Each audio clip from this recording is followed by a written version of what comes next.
most people are freelance, and it is a very tricky world to work in, so you can't just ask any questions about that, how you go about, where do you even start, where are the starting points. Oh, I was in time, wasn't it? Yeah, well done me. Cool. I just have to put up the play bar there. Cool. Yeah, Nice just one. bear with us on this one because we've had to export it into a video file, so it's going to be a bit of pausing and playing. Yeah, we had some tech issues. Not ideal. Who'd have thought, eh? Tech That never issues, happens Collyer's to us, coming. Yeah, I can't remember what the first slide is. I don't know, anticipation. Okay, so Joe's mentioned a bit about who we are. So before we actually start talking about kind of a production process, we'll show you our company showreel, which will kind of give you an idea of the work that we produce. And Yeah. Sorry, pause it a sec. Tom, just pause it one moment. Just quickly, do you guys know what a showreel is? Hands up if you don't know. I've not taught showreels to the first years. Okay, Second years. just quickly, really important, yeah, this is basically an advert as to what you can do as a company or as an individual. Tom and I, we have this together, but we also have our own individual showreels as to what we prefer doing. Tom's got his own for directing and camera work, I've got my own for editing and camera work. So it's kind of your own advert for yourself. You send it to a client and you say to them, look, here's the kind of work I can do, can I do your project, pretty much. so it's something that you guys will need even applying for universities. It's one of the first things they'll ask for if you're doing a media course. It's basically a compilation of any work you put together. So if you've done 5 films here, you'd put those together in like a maximum 2-minute kind of film, basically almost like a music video showing your best work. This is just clips from stuff we've done in the past.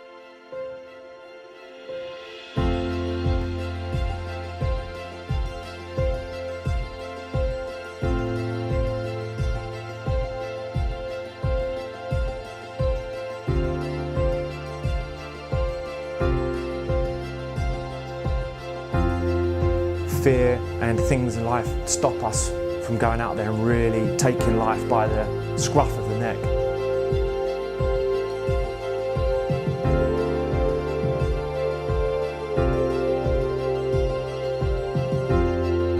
The first time that I was allowed to canter a horse, I felt like I was flying.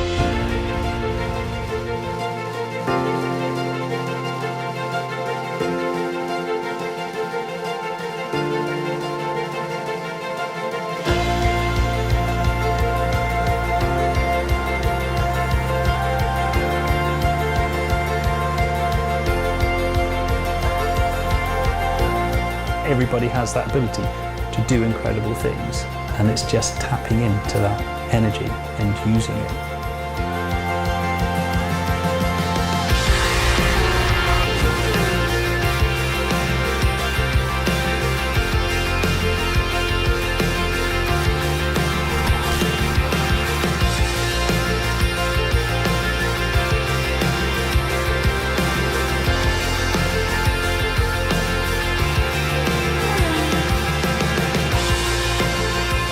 A single idea can change history. It takes desire, passion and commitment to make that idea a reality.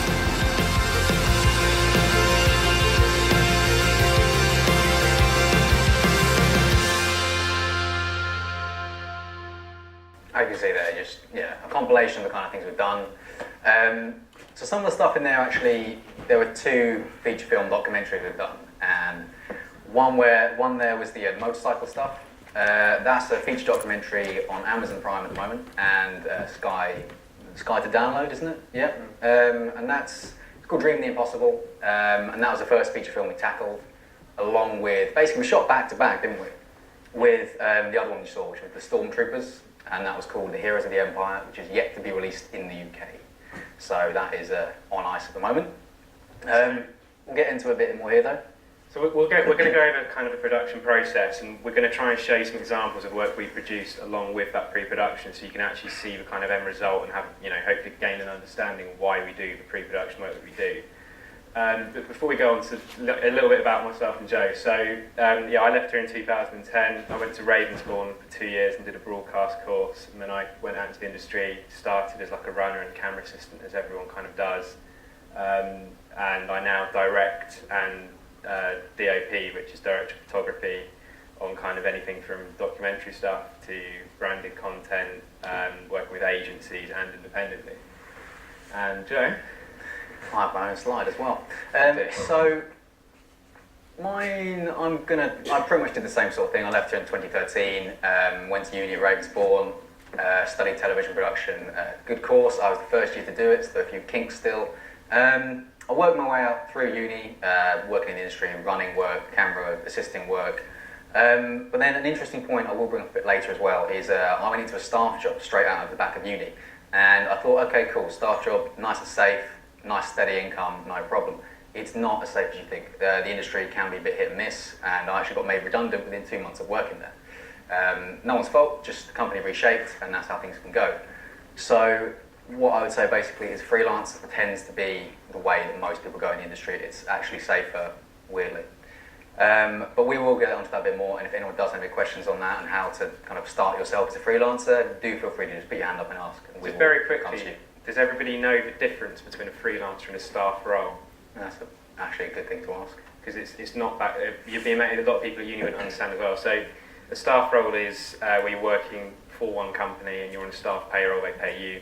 Freelance is where you are effectively, you're trading on your own and you go and work for multiple companies on a day rate or on a project rate. And that seems to be the way the industry is pretty much structured. It's quite rare to work as staff nowadays. So another big key difference, which hopefully some of you guys will know, but I don't think a lot of people do, even at kind of early university stages, is how many people could tell us the difference between a producer and director? Hands up if you do know. If you think you know. See, I was, everyone else with a hand down, I was you at Collier's, and that's just, that's fine. But anyone with their hands up, do you want to kind of give it a shot, see if you know? This chap here on the right? Is it like, producer's the one that sort of mostly makes it, and the directors that, tell people what to do? It's kind of, on the right tracks. On the right path, yeah. Anyone else got any other things to suggest? Lady back. And two, we've got two of you, so one and three actually. Producers will work in the director's half the producer's work and just work with them. That's pretty much it. Yeah. I was going to say producer like more the financial side. Yeah, exactly. That is true. Yeah. So I mean, the clear distinction is a director GM really will come in and it is very much the creative side. So you're looking after kind of story and actually directing the physical set and the film itself. Whereas a producer will be the person that's effectively managing, a production manager of the entire thing. They'll be the one that link the finance from the studio to the film. They'll be the ones that bring in a director a lot of the time. And they're the ones that will look at how it's going to be marketed and kind of the bigger picture of the film. So they're basically the business side. But producers have a lot of involvement as well in the themes and story as well, because they know what will sell. So a director might say, I want to shoot it that way, but a producer will go, well, that's not going to work for the market, but we've said the studio are going to sell it in. So you have to work very closely together. But I think it's clear to understand is I didn't have that understanding of a producer and director even throughout uni, and I didn't here either. So even when you're working on your own projects here, whether it's at BTEC or like first year film or second year film, I think it's a really important distinction to have a director and a producer. Because I think when you're doing student films, there's quite a lot of time if I'm a director pulls everything together and kind of does a lot of the planning, but if anyone's interested in the producing side, I think it's good to have those two roles because you're going to learn how kind of the professional industry works. Yes? How do I get into that then from obviously going from a runner, being a producer? It's just a ladder, mate. You just climb it very slowly, If you wanted to go into producing, honestly, if you're keen, people will see, and they will definitely see that. It's important to understand there's two quite different routes here as well. If you want to go specifically into directing, you need to start, I personally think more in the camera department or writing, that side, and you'd work your way up working with the crew. If you want to go into producing, you'd generally start in production office, so that'd be as a runner and production assistant, and then like an assistant producer or junior researcher. And you work there through the office staff, so they're two really different routes. You've got the more kind of office business side, and you've got the crew side. But nothing is written in stone. You can move from camera work or even like a lighting gaffer into being a director eventually. You can do both. We do both. Yeah, I mean the director of Deadpool 2. Anyone seen that? He's a stuntman. Yeah, he started out as a stuntman, and his first film was Atomic Blonde. And obviously because it was so good in the stunts, they loved it for that. The story was a bit naff as far as I understand, but they let him do Deadpool 2 just because he knew action, and all of that comes from working as a stuntman. working across all different areas. So as a stuntman, you're working with the cameraman to make sure, okay, can you see my face, can you not? What do you need me to do for it? You work with the actor to get the performance right, you work with the costume department, whatnot, to make yourself like someone else. You're basically working across all areas, which is why, mate, you can cross over quite easily. So there is no direct path you have to take. You'll work out where you want to be. Just go and spend your first 5 years trying every single job role, get an understanding of it, and like work out what you like, because it will change as you go, and you kind of develop your skill. Is everyone happy on kind of producer, director roles? Everyone get an idea of that? Producer has the idea, director makes that work, and they kind of collaborate on that together. So kind of touching on what we just said there about the producer and director role. Like there's 1,000,001 different ways you can get into the industry, or you can get projects made. But to give you the 3 most normal, generic ways of kind of going into the industry, which is changing massively at the moment with things like Amazon, Netflix, it is far, far harder to work as an independent filmmaker now with the likes of those, because it's impossible to sell even when you're signed to a distributor. But the basic structure, which I'm sure you've covered anyway, is you've got a studio system whereby a producer will go to 20th Century Fox or Warner Brothers and get the funding for a production, and then that studio owns it throughout the entire project. You've got independent filmmaking, which has a couple of different avenues in itself. So that's, say, us saying we want to produce this feature film. So we'd either put our own money into it and produce it independently, or we could seek independent financing and we could produce it that way. So those are kind of the 2 key ones. And if you're an independent filmmaker, you may be producing it just as our own, or on your own as a director or producer, or you may be attached to a production company. So there's quite a few different routes there, but I think those are the key ones to understand. If you produce anything independently, as a production company or as individuals, the only way you're realistically ever going to get the film out there and seen, whether it's TV or whether it's Netflix or Amazon, is you have to be signed and represented by a distributor. So a distributor is basically the entity that's in charge of all sales, negotiations, licensing, everything. So if you're in the studio system, Warner Brothers will do the entire process. They'll put the money up and they'll sell the film, and they'll make sure it has its theatrical release and home release. But for filmmakers like us as independent filmmakers, which is most of you in here living in the UK, the way that you'd generally work is you'd sign with a distributor when you finish the project and they'll sell it for you. And of course the third big one we haven't mentioned, commissioning. If you go straight to a channel with an idea for like a TV show or a documentary, whatever it might be, you can get it commissioned, but you'll have to usually do a pilot for that. So this picture here is actually our shooting Heroes of the Empire, the one I mentioned earlier. That was something we shot off our own back, which later we then contacted a distributor about, and then we got a deal with them. So most of you are doing this, am I right? So the pre-production, I'm taking you guys know mostly about the basics of script, storyboard, that kind of thing, yeah? Very basic, but they do know it. They do know, that's fine. Okay, well in that case this will help, but we're basically going to fill in the gaps between the pre-production and actually getting something made. So obviously it starts before the script even happens. You have a concept, okay, really basic thing, and it can be something as simple as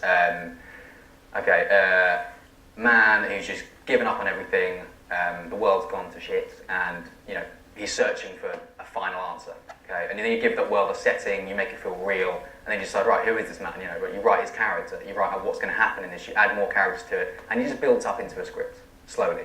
But with that script, it's important to understand that you are going to have to write that about 10 times.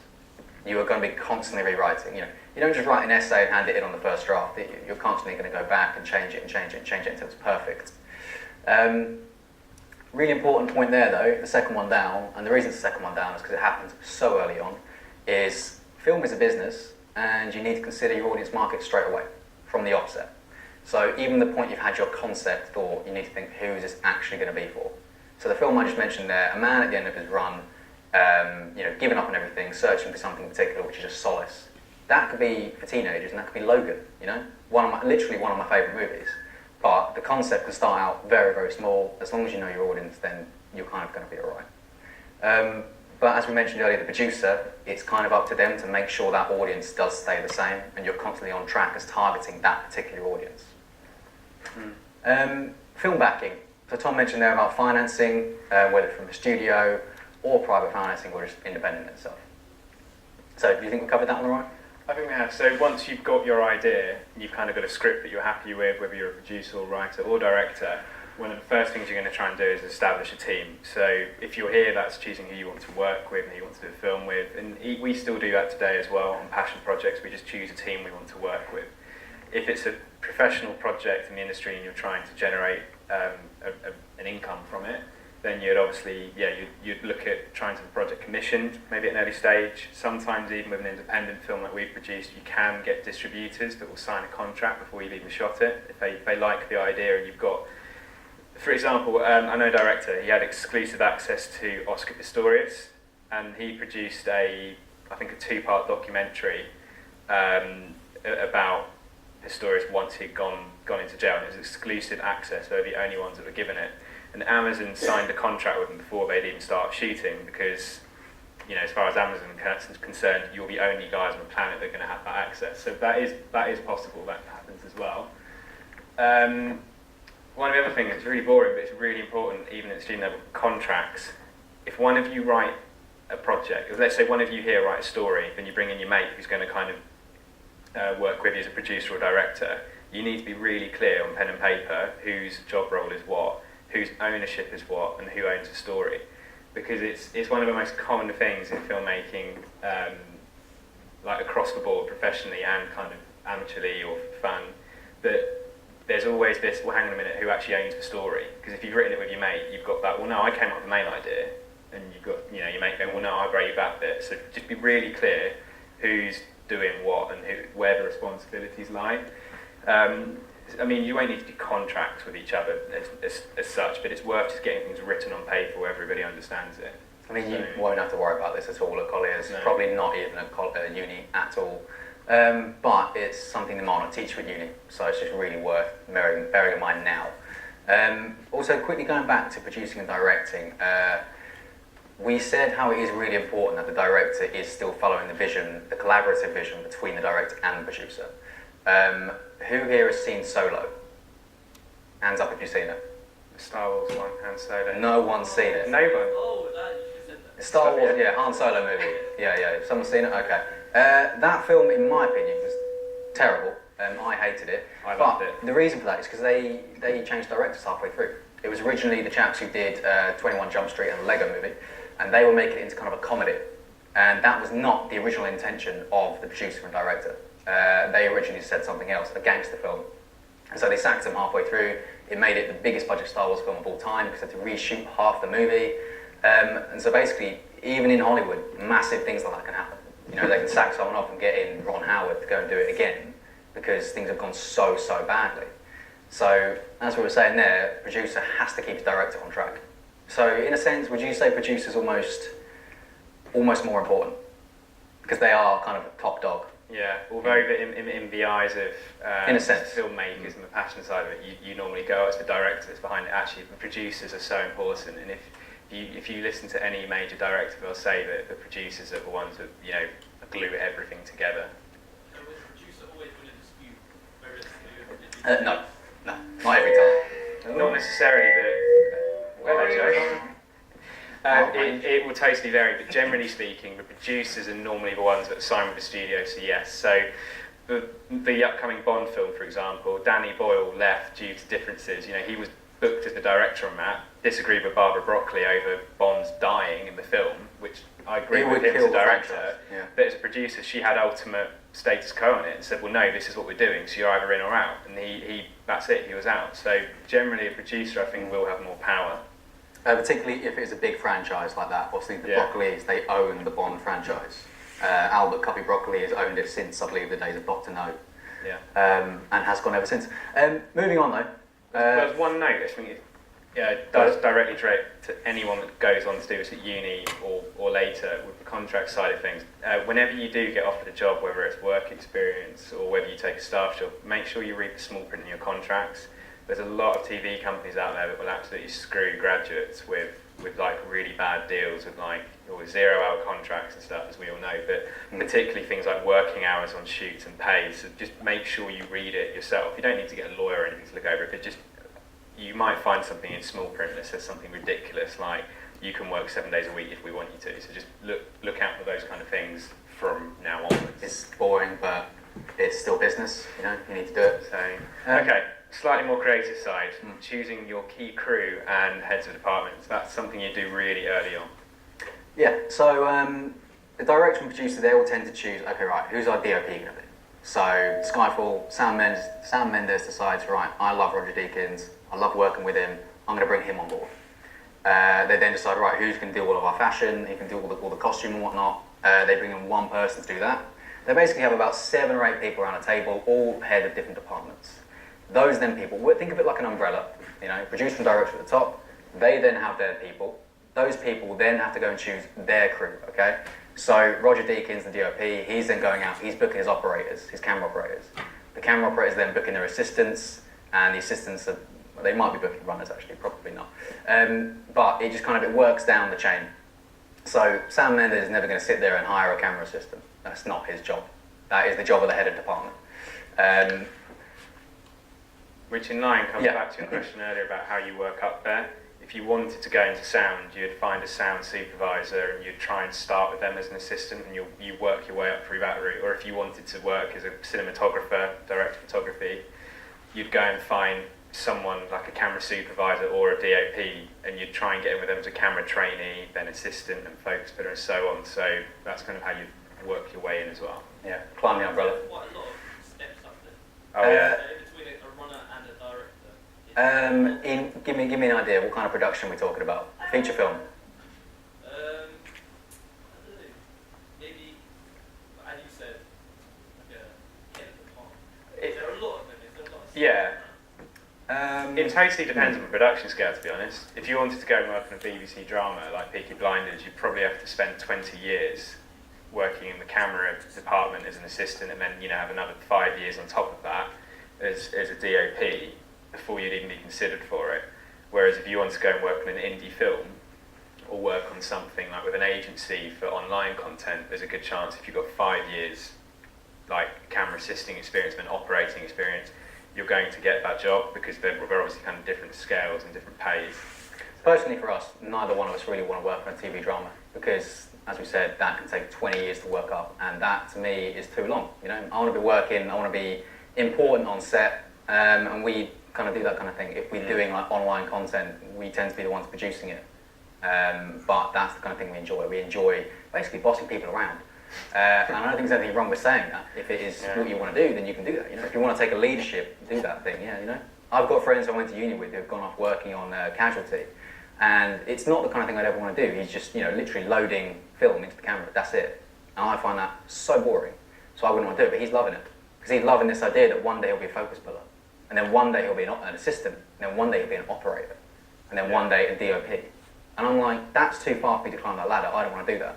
So I've decided my own career path, and I'm just working my way as individual editor, individual cameraman. You book me, and that's it.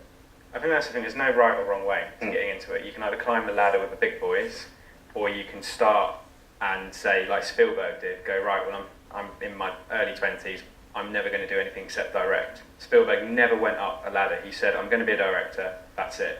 So he started on really small productions and worked his way up with production size. So you can do exactly the same thing, going from short film making to maybe doing your own indie film. You can climb that ladder far quicker. It comes down to personal preference, really. So, shall we? Oh no, we've missed one really important thing on here. Really key. Actually, we have got another slide on this as well, but we will go into this more slightly. Next thing is then location recce's. Who knows what that is? One man has an idea. Talked about it the other day. TV. Can you tell us what it is at the back there? People like certain locations, if it's like outside, takes for a suitable for the on there. Perfect. Nail on the head, perfect definition. There's obviously way more to it that we will talk about in the next couple of slides.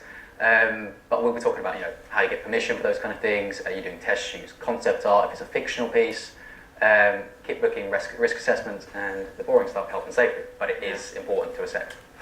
It's a bit of a kind of a joke, actually, isn't it, the filmmakers? I think you'll find with, let's say, making a film from start to finish, just the actual film, forget the distribution side of it, it's normally something like 40%, 50% pre-production, 10% production, then like another 40% post-production. Like the actual shooting is the shortest part of the production process, and in some ways the easiest because there's so much work either side to get to that point.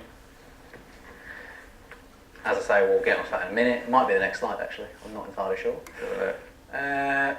Okay, we're actually going to touch briefly here on production itself, just for those of you who are doing media and film. One thing I didn't actually know until kind of hearing about it in the industry, I didn't even learn this at uni. There are 2 units, and you'll see this in the credits of most films. There's first unit director and second unit director. So first unit's getting principal photography with key cast, all the stuff with Daniel Craig, all the stuff with all the key actors. That's all done by the first unit director. Obviously, time is money, and so they are going to be working to a time scale, and that's a really important thing to remember with film, which is why that director cannot be standing there in charge of getting the shot of someone picking up a cup, or a cutaway shot of a photo frame. They can't be doing that because that takes too much time, or the shots of a car driving down the road where you can't even see the person in it. That is down to the second unit director. So think about any film you watch, anything that you see where the actor's not actually in the shot, that probably is done by the second unit director. And a second unit director is also a good way to go into directing. That is the step that comes before normally. And as I said there, you have a very, very strict schedule to follow. But we will get into this a bit more later too. Things can change, and it's the nature of the beast, it just is, and you need to be able to adapt to it. So just leave yourself playroom when it comes to production and how you're planning things. So post-production, actually a far bigger job than production itself a lot of the time. Some of the key areas that you'd have, whether this is TV, reality, documentary, feature film, fiction, the whole lot. You'll always have an offline edit. That's an old school term, but it essentially means just a rough cut where you get everything kind of more or less locked. You will have an online edit, which is polishing and getting everything kind of tight. Then you'll go into things like you'll always do audience screener tests, even for TV stuff. A lot of the time, that's where an exec producer or commissioner will look at it and go, no, that doesn't work. Just move this around. Or in our case, when we've done documentaries, when we've locked the first cut that we think is good, we'll show it to maybe 10 people and give them feedback forms. And we've actually changed the structure of the films as a result of the feedback. I think it's one of the most important things you can understand as a filmmaker is, as a director or producer, it's your gig and you are in charge and it ultimately falls with you, but it's really, really important to take on people's advice and feedback because you'll find that they spot blind spots that you haven't seen. Yeah, I mean, using another Star Wars example, Rogue One, the first test audiences they had with that, they hated the film. Absolutely hated it. So yeah, and they also went back and changed the edit, shot so much of it again, and they ended up killing off the cast at the end. That was originally never in the film. So yeah, that's just really, really key to bear that in mind. So once you've got your locked edit, you will move on to things like score and music, colour grade and effects, and then deliverables and licensing and all the rest of it. So we won't go too deeply into that because it's like a whole new lecture in itself. Yeah. But just quickly, third-party content and licensing. So that can be anyone who's produced a song that's in the background to your chase scene. That person, that you need to have a contract with them that says you can use their song, or else you'll be done for copyright and your entire film could be pulled, or even you might even get sued. So that's just something to bear in mind. The fun stuff. So scripting. Who here's written a script before? Okay, and you in the middle there with the glasses. Where did you write your script? What kind of software? Oh, okay, did your own stuff. No worries. There is a free thing you can download. Free program. It's called Celltex. Out there, TX. And that literally does everything for you. It is fantastic. It's literally what most people use in the industry. And just work your way around it and you'll see exactly how it works. Really easy to use. As I mentioned already, first, second, third, fourth, fifth, sixth and seventh drafts, you keep on going. You can literally be rewriting scripts on the day. I think it's quite famous. I remember Jonathan telling me when I was doing film studies, Russell Crowe on the set of Gladiator, they hadn't even written his big speech about I am Maximus Meridius, whatever, father to a murdered son. They hadn't written that script until 5 minutes before shooting. And he hated it. Having read it, he was like, this is terrible, but I'll do it anyway. And then everyone on set was like, that was incredible, that was so powerful. And then, obviously it's one of the most powerful parts of the movie. You got best actor for that, didn't they? He did, there you go. And they're making a sequel, which is a shame, but never mind. Also, as well, really key here, proof of origin. We talked a minute ago about contracts and all, and the thing is, you need to be able to prove that your work is yours. So, literally, take your script, just email it to yourself. That's it, done. That's good enough, because it says the date you wrote, so the date you sent it to yourself, and it's like, okay, well, I had a copy of the script way before you ever did, therefore yours is obviously the fake copy. So, just really bear that in mind. There's two areas we're going to talk about here, because the reality is anyone that goes into the industry in this room in the UK, you're going to be working in TV as well, even if that's on drama and you want to work in, as a filmmaker. There's two key kinds of scripting which we'll talk you through. So the first one here is a fiction or narrative script, and we're going to talk about another one in a moment, which is like a TV script, something that you would use for something like the equivalent of Top Gear. So Joe will talk you through the fiction one. Yeah, the fiction one is actually something I did here for my third year at uni. It was a tech noir film, really simple, just two characters in a room. And the layout of it is obviously quite simple. So, your scene heading, you really kind of want to name the scene as well. It does kind of help, but I didn't because I knew mine was just set in one particular room. You want to write the interior, your characters. You do not need to describe everything that happens. So just keep it nice and simple. Really focus on the story. If there's something that's key to the story when writing the script, you might write something like, the camera lingers on a shot of the knife in her pocket, that kind of thing. And that would be fine, because it is important. But don't talk about the texture of the floor or the paintings on the wall if it isn't important to the story, because it is just pointless. I've read scripts like that and I'm like, you are going on about nothing here. Also, when writing a script, not a lot of people know this, but when writing a script, a really good kind of a rule to use is 1 page per minute. That's how long it's going to be in the edit. If you have a 10-page script, you've got a 10-minute edit there. So just bear that in mind. It's probably the rule that everyone I think uses. Does anyone have any kind of questions about script writing at all? I'm happy to go into it a bit further, but it's not something I'm... No? Perfect, good. I'd rather not. Moving on then. So this is, reality scripts. So, even things like Top Gear and whatnot, anything you think is a documentary, it is scripted to a degree. So, Tom's going to talk you through this one. Yes, anything you see that you watch on TV, obviously the studio shows are very clearly scripted links and openings from your hosts and stuff, but even something like Top Gear will be incredibly heavily scripted. They'll try and make it look as natural as possible, but the reality is you can't go out and shoot something without a base or a foundation of what you're trying to achieve. So even with the two feature documentaries we've produced, which are with contributors, they're not presenters, they are real people that have no acting experience, we would still go to every single shoot with a pretty clear idea.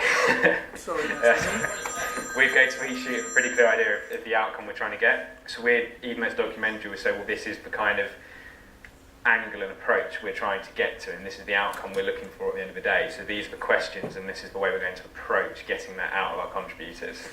Question? Other reality shows like I'm a Celebrity and Love Island, are they scripted? That's a very mixed one. The truth is, because I used to work on Big Brother. I don't want to say before it got terrible, because it always was, but people said to me, they would always ask, like, oh, is the stuff in the house fake? Because I've heard this story on Lab Bible that it must be fake, and I'm like, it definitely isn't, because I've had to work overtime because something's gone down, there's been an argument or something, and they literally want to follow it. Everything is real in reality TV. Not things like Towie, that isn't, that is actually fully scripted, as I'm sure you're aware. But things like I'm a Celebrity, that is all real. The thing is though, the producers are constantly watching. They are aware of the direction they want to take. They will just mute certain things and exaggerate certain things. Say for example, person A has a dispute with person B, and there's, person C just kind of like having a bit of a tough day. They will probably ignore person C completely and really exaggerate what's going on between A and B. They will really focus on that. So it's really worth bearing in mind, like, although it's not scripted, as Tom was saying, the director and producer, they have a direction they want to take with it, and they will just exaggerate the reality itself. But weirdly, hybrid shows like Made in Chelsea, I worked on that when I was at uni, and I saw it firsthand. All of the things happening in that show, like people cheating on each other, is real. But it's incredibly highly polished, it's beautifully lit, you've got cameras on track, and they're put in a specific mark, but the producers play them off against each other. So they'll bring down, boy and girl, sit them there, and the producer from the boy will come over and whisper, yeah, I don't know if you know yet that she cheated on you.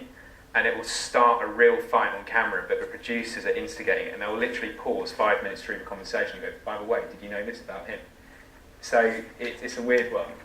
But to give you an idea, something like Top Gear, we did a film this summer, which is like a short film looking at what's a car piece. So this is like the end scene. So even before we went down there, a lot of this was meant to be kind of like natural emotions, and it's meant to be kind of ad-libbed.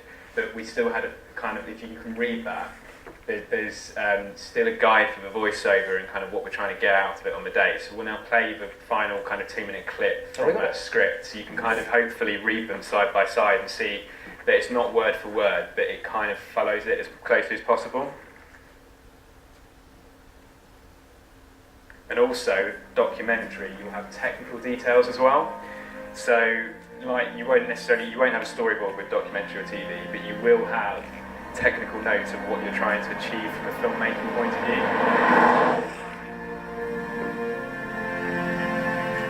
So where does all of this leave us? Well, the V8 has already declined in production. Even Jaguar's F-Type now offer a 4-cylinder version, and great V8 legends such as a Ford GT and now a V6.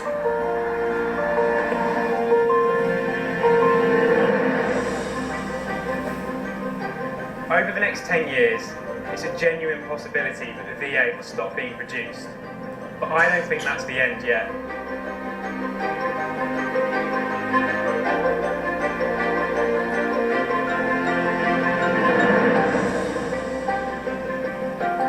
There's still hundreds of thousands of V8 engines around the world in beautiful cars. And although we're going to move to electric, I think that we'll still have the combustion engine for as long as we have fuel, even if it's only as a hobby. So I urge every single petrol head out there, everybody who owns a V8, everybody who owns a car of beauty, to cherish, maintain and look after your car. Do your absolute best to preserve a piece of our history. Don't let the V8 die. Second bit of light here.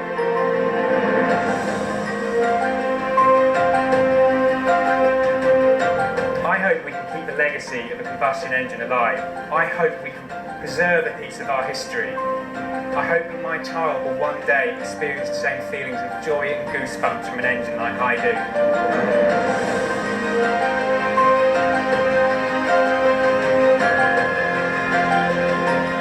May we never forget the sound of a V8.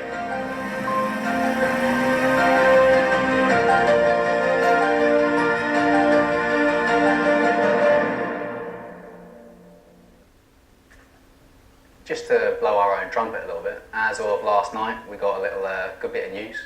Tom, you can reveal. Oh yeah, we've actually just won a Best Documentary Award for that at the Los Angeles Film Festival. Yeah, very chuffed, yeah. Very chuffed for that one, yeah. So going back to... Thank you, John. I appreciate it. Going back to storyboarding. So who here has actually made a storyboard? Okay, for you. Jumping back a bit, how many of you here have made a film yet? Short, like anything at all? A few of you? Yeah. There's a not sure at the back there.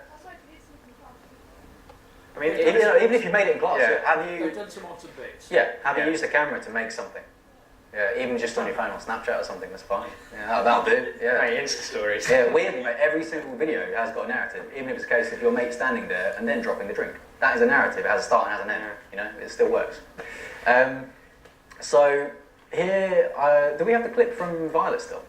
They come up. We'll play it next. Yeah, Okay. So, if you want to give me So yeah, here's at the top there we actually have some of the storyboard from a film called Violet, which is a short film we shot about 5 years ago now, 4 years ago. No, about 3 years ago. And you actually would have seen some shots of that in our showreel, which was the thing with a knight. He was on the beach as well. And that was about a man just searching very simply for a crystal. And there's reason behind it and whatnot, but watch the film yourself and you'll know. So every single shot there is planned. There is, of course, flexibility on set. We picked up extra shots we weren't planning on getting. But we actually ended up using them in the edit because we had time to capture them on the day. We're like, right, well, let's do it anyway. We never know. You have a question? Was the video we just saw a voiceover, or was it actually you speaking whilst you were in the car? So that's a mixture. The way that you'd do that for reality is you record everything in camera, even though you know that you're probably going to use bits of it as a voiceover instead, and then it gives you the option in post. So if you go, actually, I prefer that line to camera, we'll use it. But you can then, with all of the voiceover in that, where I'm out of vision, that is an actual recorded voiceover in the studio, because it's got a slightly different sound to it. So basically you do both. Yeah, record the same thing twice. Once on the day, 2 camera, and then once in a little sound booth. So we're going to give you 2 examples again of fiction versus commercial work. So with fiction... Just quickly, who knows what commercial work is? Yeah. Okay. Do you guys want a quick definition on that one? Tom's done the storyboard here for, was it Good Luck VP? Yeah. Yeah, you might as well talk through that. Okay, so with a fiction shoot, it's really important to have a storyboard or a shots list at bare minimum, so you need to have a pretty good idea of what you're trying to take away to build that scene as a narrative. Now in the commercial world where you're working for big brands or agencies or on adverts or even the stuff you see on Facebook now with big players and stars, that's all storyboarded as well, because if someone like Coca-Cola are doing something with someone from Love Island and they're doing a sponsored shoot, they're putting a lot of money behind it and they want to see what it's going to look like. So even for something like that, which is more documentary or reality, we'd still do a storyboard. So we've got an example of that here for a shoot we did with Betfair, and it was for a campaign with Victoria Pendleton. It was the Olympic gold cyclist, and she did this horse riding campaign. So even for that, we had to do a storyboard, so the client's happy to basically sign off and pay for it.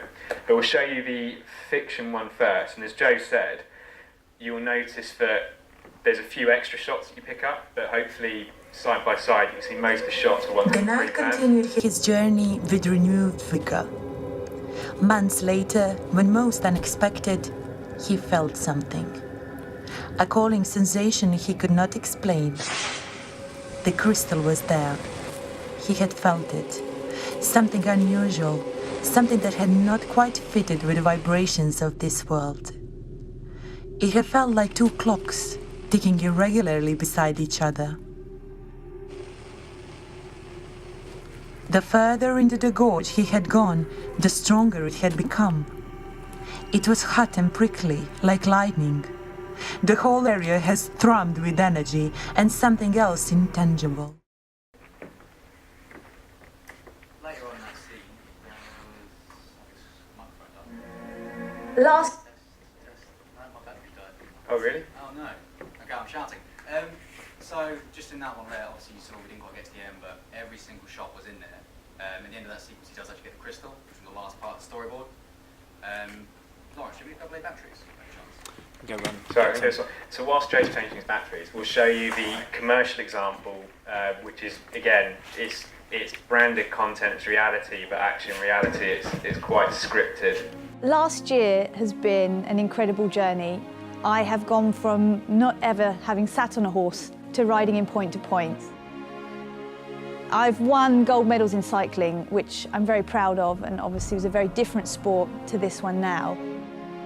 The first week of lessons, I thought, wow, this is going to be so difficult to learn how to sort of accomplish so much.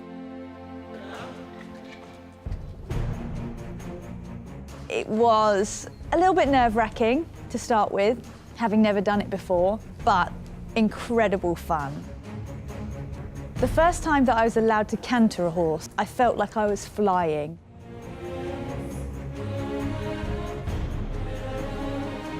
It's been very challenging at times. I've had a few falls, I've had a few disappointments. I realise now just how tough the jockey's job is. I'd quite honestly say as hard as any Olympic sport would be. The magnitude of this challenge meant that it was really important to get the right experts around me to help me and coach me through the process. There is no way I could have achieved this without them. I would never have got this far. Being part of the Cheltenham Festival is a bit like reaching the Olympics for your sport. A lot of jockeys will aspire to this moment, to be part of these few days here on the sacred turf of Cheltenham. I feel that maybe everything happens for a reason. Everything that's come before this day happened to allow me this one opportunity.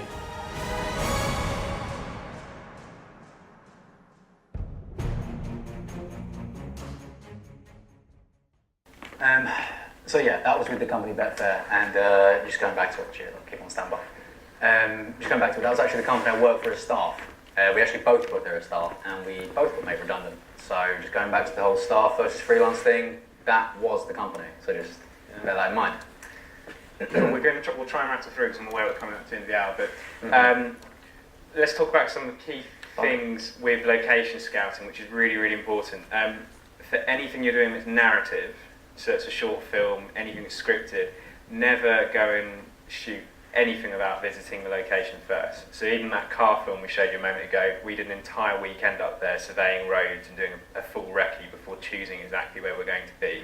And that's a reality piece. So for any filmmaking you ever do here, always go and have a look at it first. So with the location shoot, obviously we talked about, I think at the top there you mentioned weather. Really important thing to bear in mind. You live in England, so it's going to rain most likely. So just think, what is the weather like? Is there shelter? Really importantly, is it accessible? If it's halfway up a mountain, think about that and schedule that in. Okay, you have to lug all of your kit up there. Although when you're on the recce, all you're taking up is maybe like a little small DSLR camera just to take stills, you'll be lugging up maybe an entire trolley of equipment. So just bear in mind that can be a lot harder. Think about getting your actors on set as well. They're going to be freezing cold or potentially baking hot, depending where you are. So yeah, accessibility is really important. Travel and time cost. So cost as well, talking about permits there. I mean, if you're shooting on private land, you're fine as long as you've got the owner's permission. Get it in writing, really, unless it's someone, like a family member, then it's not going to be fine. But as I say, just get everything in writing, always. Get proof. That's the thing, whilst you're filming anything around like Horsham or Sussex for your projects, you'll be fine. But if you went on a train to London now, even for a project you're doing for Colliers, you will be stopped by the police if you haven't got permission to be there. Because I think by definition, any crew that is more than 2 people, so it's 1 cameraman and 1 other person, that counts as a film crew, and you need to have permission prior to shooting. So you've got to be so aware now, and I think the sad reality is with the amount of anti-terrorism police officers there are around, because of the way things are, you've got to be so careful and they're so protected, so just bear that in mind.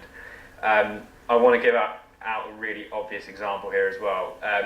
Little things like if you're going to do any action sequences with toy guns, we've both done it, and we've done it safely, but I think I wouldn't even do it at all nowadays, to be honest. No, a student production. it's a bit of a hot topic, just avoid. You used to be able to go to, I've done shoots in Horsham, we did them with guns and stuff when I was at Collier's, and you just go to the police station beforehand, tell them where and when you're going to be, and they were fine with it.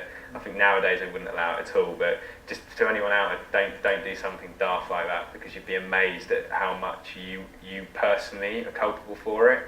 And if you had an armed police squad come down, you are actually legally entitled, you can legally be made to pay the bill for their call out. So, I mean, obviously, if you're on private land, you can kind of do what you want within reasons. If you want to use plastic guns on private land, that's okay. But if there's a witness who's on a public road who sees you, they are still going to call the police. So it is just worth letting them know. You can just Google the non-emergency number and just let them know. And say, look, I'm filming in this area. I'm a student. I've got fake guns. That's going to be fine. Honestly, it won't be a problem. Cool. I'll try and touch on this quickly. It's quite a boring part, but it's a really, really important part of everything you do, and that is health and safety. So, does anyone know what a risk assessment is? Anyone? Ever heard of them? Okay. So, on any shoot you're going to do at all in the industry, you have to have a risk assessment. At uni level, you won't be allowed to take the kit out of the uni without a risk assessment being signed off. So we'll give you a quick example here. Health and safety isn't about prohibiting what you do. It's about putting measures in place whereby what you do is done as safely as possible. So as a quick example here, we did some filming for a documentary and we wanted this sequence shot out on Brands Hatch racetrack with a tracking car. Now, there's cameras strapped down in the back, and if you just, at face value, if you put a camera in the back of the car, it's dangerous, because if that fell out the back and hit a rider, you could kill someone. Put a control measure in place, such as ratchet strapping it down so it cannot physically move, and suddenly you've got a safe way of working and you've got permission to do it. So that's just like the very basics of taking something that could be dangerous and making sure there's a measure in place. So for you guys even going out and filming something here, it's something as simple as if you've got an XLR cable or a tripod lying around and someone trips over it on a pavement, that's you could be sued for it. Whereas if you put it in a corner neatly and it can't be tripped over, well then it's safe. It really is as simple as that. A lot of it's common sense basically. Yeah, and also as well, it's just, again, it's proof, If someone trips over it, has an injury on set, you say, well look, I wrote here in the control measures that we're supposed to take down those cables, and the person didn't do it. Therefore, that particular person who didn't follow the control measures is therefore liable, not you, the producer. It's not just a way of shifting the blame, but it is a way of kind of covering yourself a little bit. And it's just a way that everyone's on the same page. So genuinely, it's definitely worth doing. I mean, I definitely did some stupid shit while I was at Collyer's. I filmed like a motorbike film where I was literally running along behind them, like dirt bikes, with the camera in hand. I didn't fill out a risk assessment. Why would I do that? But also, I mean, I did underwater filming as well while I was at Collier's. And again, I didn't fill out a risk assessment. But the things you don't really need to at this kind of age, but definitely something to bear in mind when you're moving forward. Or if you're in a public place. If you're in a public place, really think about it though, either way. I'll tell you, actually, when we went to Ravensbourne to study film, the first lecture we ever had was from a health and safety officer about shooting. And he did things like Top Gear, all of the big TV shows, like entertainment and stuff, so they take it quite seriously. This is just a quick trailer. This is the film that we just mentioned, so you'll see some of the shots in practice. All the way through my life, I've been interested in speed. As I put my helmet on for the very first time on my bike, I was like, yeah, this is me. Possibly the most exciting sport in the world. Fun, it's exhilarating. It's just dream zone, it's just pure dream zone. Alan Skills Piggins, right at the back at 26. Talon, unfortunately, is a disabled rider. He's a paraplegic. It was the hardest thing I've ever been told is you never walk again. I'm just doing something that I never would have thought I could have done. When things do go wrong, there's still light at the end of the tunnel. It's never an end. Although Steve is in a wheelchair, he is not disabled. We're not just here on track days, we are out here to compete against able-bodied riders. What goes on in this team is utterly unique and very, very special. It's a fantastic 2 fingers up to fate.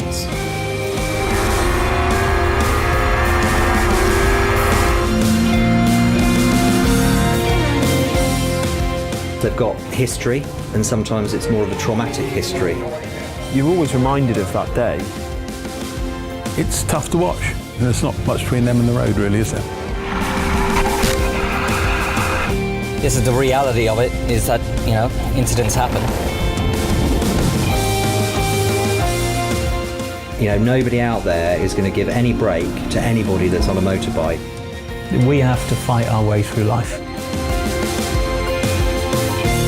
These aren't just normal, everyday riders.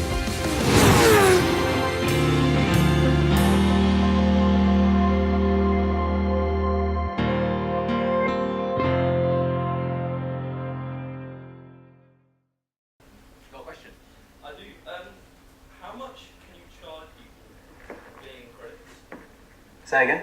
How much can you charge people for being in credits? Being in credits? Yeah, to make on your... crowdfunding. Oh, crowdfunding. Oh, good question. How long's a piece of string? Yeah, whatever you fancy. That's what you really. make of it.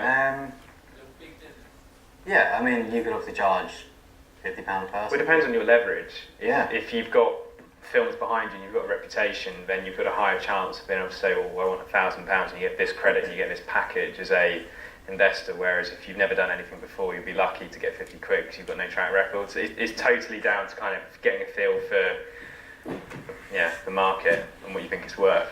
Yeah, a lot of films are crowdfunded these days. Yeah, it's quite common. Equipment though. The exciting bit. Yeah, just a really quick thing to bear in mind though. Just when you're booking your equipment, never book out something you don't know how to use. Don't book it out because it's the biggest and best camera. You think, oh, my film's going to look amazing now. It's got this incredible camera. It won't if you don't know how to use it. It's as simple as that. Book something that you're familiar with, that you have an idea about, and that way you can actually use it to its full potential. I've seen people who've shot films on like a camera which is a red, and it's looked worse than what we've shot on more of a basic camera, like on an FS7. That entire film that you just saw, the trailer, that was all shot on a Sony FS7. It wasn't shot on the kind of thing like an Arri Alexa, which they shot Skyfall on, but I've seen stuff people have shot with that camera and it looks terrible. basically we used that camera to its full potential. We shot over 3 months and we worked out on how to use it perfectly. Yeah. I mean, yeah, that's the thing. It's not about the tool. This is the thing I want to get across with kit. I think so many people don't get in our industry. Is a kit is just a tool. It's great that you can work with exciting kit that will give you scope to do things you wouldn't otherwise do, like a steady cam shot, you know, that you wouldn't otherwise be able to achieve. But ultimately, a camera is just a tool. It's not going to make or define it. Story is everything, and story always will be everything. That's the thing that will keep people engaged. So don't go and blow your entire budget on the most expensive camera you can hire just because it will look good. Because the chances are, if you had put that money into developing the script or into another location and the right light, you know, the right lights, it might have looked 10 times better and have a better story. So just, yeah, it's worth bearing that kind of stuff in mind. Another quick point is it won't change when you go into industry in relation to how you work now. So you having to book kit from Collyer if you're using theirs is exactly the same as the real world a lot of the time. And even on major Hollywood productions, on specialised systems are only available for a very select few dates. So something like a Russian arm, a massive camera tracking car with a big jib on it, is so booked up by all the major sets. You'll find that a lot of productions have to do their production scheduling around the equipment availability. So getting into that kind of mindset now at Collyer is something that you will carry with you into the industry. It's really useful to have. Basically, if you want to book something, book as early as possible. If you think you need it, just book it. Yeah, I think we need to rattle through, but we'll... I think we've only got one more case study. That'll be handy. Oh yeah. Scheduling. That's the fun bit as well. Okay. Go ahead, mate. Okay, so try and be quite big. Scheduling is really important, however you work. That's an example of what a schedule looks like. I think Jonathan has copies of these documents so he can share them if you wanted to see a bit more. But always go into any shoot you're doing at any level with a rough outline of what you're going to do. You don't need to do it to the minute necessarily, but you need to have a good, at least kind of hour breakdown. So you can go, right, 2 hours to shoot that scene in the cafe, then we've got 10 minutes to drive to the next location and 1 hour there. And the other thing is, always allow more time than you think you're going to need. If you think something's going to take 20 minutes to shoot, allow 40 minutes. Give yourself flexibility. So this is an example of a shoot for us that actually went wrong and we had to fall down to a backup plan. We were working with Rio Ferdinand on a campaign launch and we only had him for 4 hours. And I think that's something that Joe will talk about, is that you have to work around your talent's time a lot of the time, not yours. And we were running massively behind schedule because the producers had a far too ambitious script and we actually ended up having to cut 2 of the segments we were meant to be filming. So you have to adapt and change things on the day. Joe, do you want to kind of talk about talent time, because that's quite important? Yeah, as I say, he was only there for 4 hours. He was contracted to be there for 4 hours. If he wanted, he could have just taken off his outfit, gone and got changed his normal clothes and just buggered off. He has absolutely no obligation to stay there. The only reason he did was out of the goodness of his heart, because he realised that Tom and I were very stressed about the situation that the producers had put on us and that we were trying to make it work. And he felt bad for us and was like, look, we're going to help, like, I'm going to help you and I'll stay a bit longer. Literally for no reason. He didn't have to do that. But what I'm saying is, not every single member of talent is like that. You know, I did a shoot with Jose Mourinho a few years back, and to the minute, as soon as it was over, he stood up, took his microphone off, dropped on the floor and just walked. He was the biggest, excuse my language, biggest bellend that you've ever met. Because honestly, he was horrible. But basically, yeah, you'll always have a bit of flexibility, but really just bear in mind you need to have them done way before their contract says so. Even if you work with your mates and short films here, if your mates come to help you out and you think you'll be finished with them at 4 o'clock, tell them it'll be 5 or 6, because then when you finish early, but actually you're on time, they'll be happy. It's that whole smoke and mirrors. No, I'm lucky. I think this is the last one I'm going to show you. This is the end result, which actually had quite a few scenes cut out of it.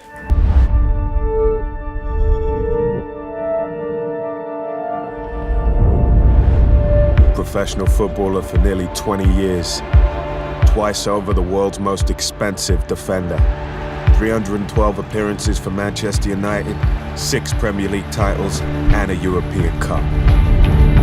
Rio Ferdinand knows what it takes to get to the top. Now he wants to do it all again. A new sport, a new goal. The biggest physical and mental challenge of his career. Rio's corner will be Team GB and former WBC world champ Richie Woodall. personal trainer and former rugby union player Mel Dean has also got Rio's back. It's a challenge. I'm doing this because it's a challenge, simple as that. Listen, I've won titles, but now I'm aiming for a belt. Betfair defender to contender, follow the journey. That's also a good example of commercial work. That company obviously paid us to do it, and from the offset they were in charge of distribution as well, which only went on social media and YouTube. So, finally, any questions? You look so young. Oh, who's that? Go on. We'll take both. Do you want to go? You got to do that Betfair thing because you had a good snippet of your own film and stuff. Well, weirdly, that one actually came about through kind of just doing one job with one particular person. And actually, this is a really important skill for anyone who's going to freelancing. People skills. If you cannot talk to someone, then not being funny, but you probably won't ever get a job. You need to be able to sell yourself, be friendly with people, basically kiss their ass a bit, smooth. And that's the way you get work. You know, you have to be friendly. No one wants to work with someone if they're talented, but they're an arse. Like, it's just as simple as that. So this chap, I think Tom did a couple of shoots with him, this guy Robin, and then it just slowly snowballed from there. There's a producer that I'd worked with quite early in my career and just worked up the ladder with him, and it was one of those when this project came around, it was the right place, right time, and we were booked for it. So, do you have a question? Individually, like you two, how did you get money to do your first ever feature film? That was just work freelance, basically put money into savings, take it all out, pay for it yourself. We had quite a tricky choice when we did our first one because we weren't in a position where we'd ever be able to get any financing behind us realistically because we didn't have anything to show. We had no feature or long form experience. We'd only ever done shorts. And we approached someone from Channel 5 and it ended up in a really nasty conflict. And we basically I personally got slagged off around quite a few industry professionals I knew because they were like, oh, this dick's 23 and he thinks he can produce a film. And it actually motivated us to fund it ourselves because it gave us full control and ownership over it. So with the documentaries, we funded it ourselves. It's just a case of putting your own savings in. So that's not the only way, but it's the way we did it. So yeah. Got a couple. Sorry. Not always, no. I've actually just this minute received an email telling me I need to go and work in London, and that's the nature of freelancing. I only found out 5 minutes ago that I'm supposed to work today. So I'm working on my own. But often, we do work together because we work well together. Simple as that. Working with your friends, you'll tend to find yourself doing that a lot. Just because you communicate the best, you know. You don't have to explain yourself on set. You can be like, wait, that there, grab it. And they will know what you mean. They just throw it over. The industry's very small bubbles. You'll find that whatever niche you go and work in, because there's so many different genres as well, you'll tend to work with the same crowd of people because you know you can work well together. So that's where the personal skills are really important as well. So I've got another two questions. Hit me with the first one. What would be like the best steps to sort of set up your own production company? Go ahead. I think the first thing you can do if you're going to set up your own company is go and work for others and see how they operate. It's really important to go and work for the big companies and broadcasters first because you'll get a really good flavour of how it works at top level.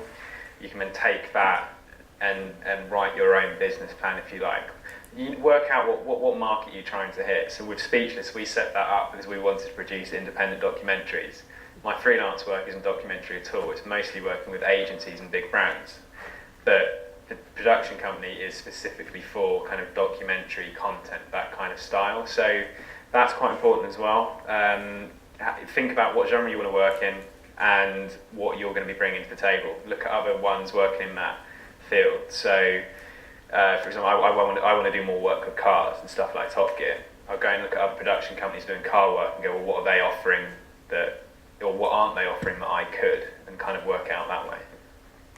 But don't do it on your own. I personally think you'd need a partner, you need a team around you to find someone else with a similar vision. So, what was your second question? What was it? What's the best way to find people to employ to design things, do anything? Okay, this also works out as a good question if anyone's asking about how do I market myself. LinkedIn is one way of doing it. I don't use it personally, but I know a few people who've got jobs from LinkedIn. There you go. Yep. So weirdly, social media as well, so just really do watch what you're putting on your social media. Don't have pictures of you, operating a camera, operating a sound booth, and then have pictures of you pissed up on a night out. It's really bad because employers are looking. So basically, market yourself a lot on social media. I've had work through Instagram. I've had people just message me, but I saw your show reel you put up. Are you around next week? And I'm like, yeah, wicked. Sorry, remind me of the question again, what was it? Basically, what's the best way to find people? It's find people to work for you. Work with people. Honestly, you'll work probably experience. Get chatting with people, and we'll work with them at uni as well, most likely. Facebook's a really important tool at the moment for all of us. I definitely use it professionally. There's a lot of different forums for filmmakers, and you'll find there's one that you can go onto yourselves, Filmmakers Collaborate, and it's designed for anyone from student level to professional, and you just post if you've got a project you want to do, or if you're looking for any particular career, or put yourself out there and go, look, I own all this camera kit, I'm happily come and do some short films for free because I want to build more showreel content. That's one of the best ways to meet people, because off the back of that, the person you work with that liked you will say to when their other mate says, I need someone for tomorrow, do you know anyone? They go, yeah, I've got so-and-so, here you go. So that's probably the best way. So, do we have a question here?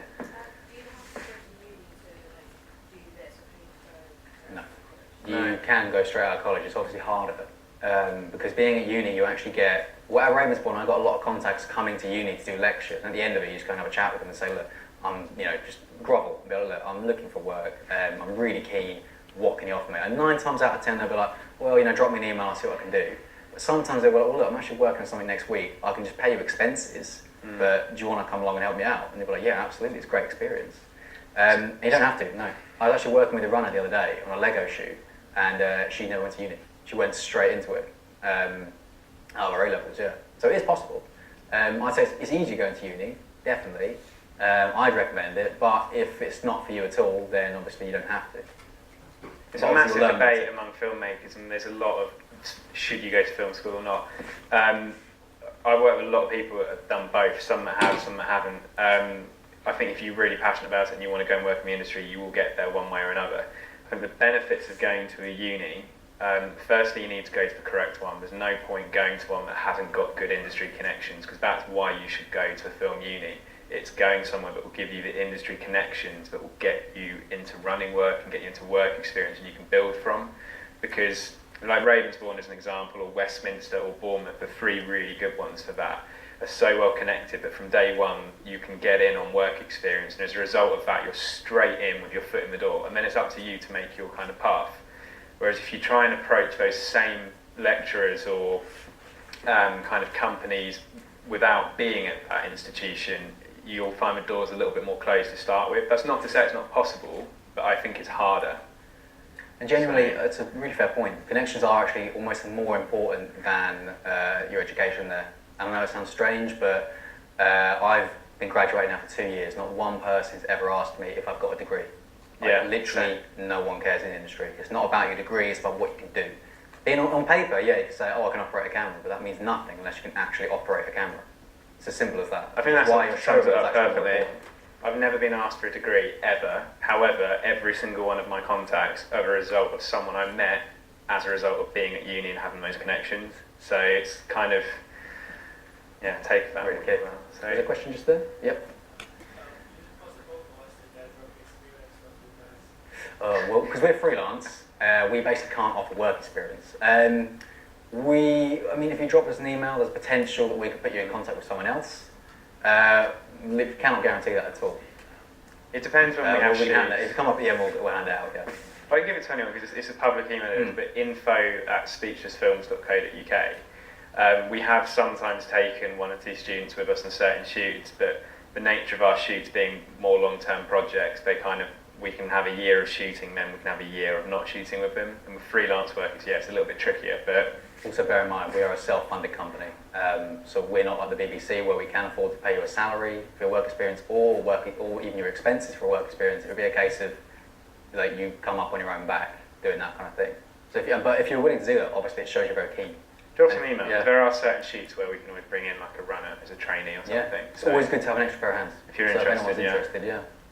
No, definitely. Just drop us an email, make a note of it. At the back. Oh, you're just stretching. Oh. Go on then. Yep. We could have a snippet of the stormtrooper film. You got the trailer? I've got the trailer online. Yeah, go on, let's have a look online, yeah. Let me find it. So this, just to give you a bit of context, it's a documentary about the 501st Garrison. This is a charity organisation of costumers. And they basically, they always get portrayed in the media as nerds and geeks who dress up as Star Wars characters. And that's just it. That's all they're ever seen as. The truth is, these are people going to cancer wards, the children's wards, and they are bringing smiles to people's faces. They're out there in costume raising money for charity. But the world never sees that side because Channel 5 and Channel 4 know full well that no one cares about that. They only care about, oh, look at these people. Like it's the kind of thing like, it's kind of poverty porn in a way. Like, oh, let's have a laugh at these geeks. But it's not the case. These people are out there doing well. When we heard about this troop of this organisation, we were like, right, we actually want to show you a real story. And so we'll show you the trailer now for that. Maybe. Well, depends on the Wi-Fi, but we might show you the trailer for that.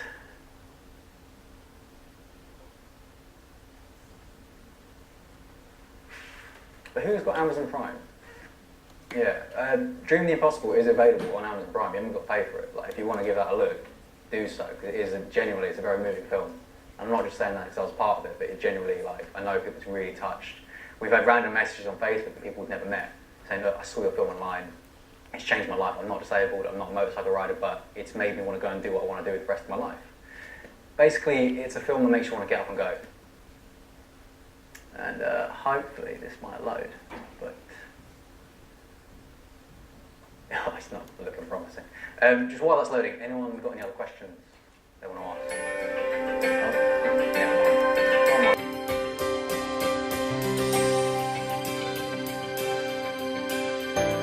It was mind-blowing. Absolutely. I can honestly say, genuinely mind-blowing. It was different. You just got completely absorbed into the film.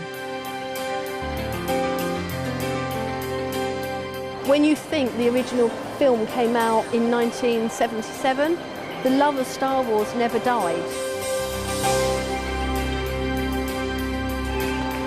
The UK Garrison is part of the 501st, which is a worldwide organisation of costumers. It is a sense of the theatrical brought to real life. It is like art. It's my version of art. Yeah, I think the media obviously like to portray people dressing up in Star Wars costumes as a certain way, and they don't see that side of it when, you know, you're at a little child's funeral. Those words, cancer, you don't associate them with a child. Hearing those words are just like the worst ever. It's like a knife to your heart. You've got a 4-year-old son that knows he's going to die, and there's nothing you can do about it. It's heartbreaking. I'm glad I had the Stormtrooper helmet on because I had tears flooding from my eyes.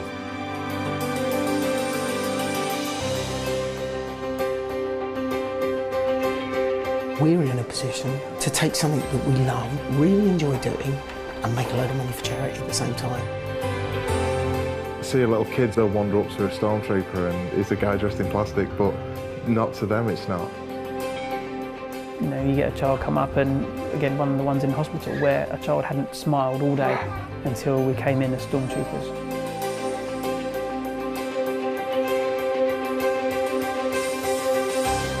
It's the effort the guys put into their costumes. It's the hours of work. It's the hours they dedicate. It's a journey. We've done so many amazing events over the years. Can't explain how it feels. Priceless, basically. It is priceless. There's nothing else like it.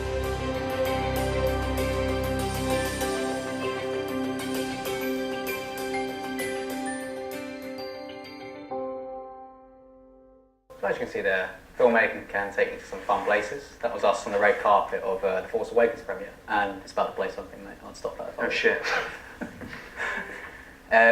So yeah, and you can have a lot of fun doing that. We even met J.J. Abrams. That was great. Should we watch it again? Any more questions? Because I think you guys need to run for lunch, but if anyone's got anything they want to ask at the end, feel free to stay back. I think my mic's just died again, that's it? No? No, you're still live. Yeah, I think we'll kind of finish there, but anyone's got any extra questions, come down and ask us now.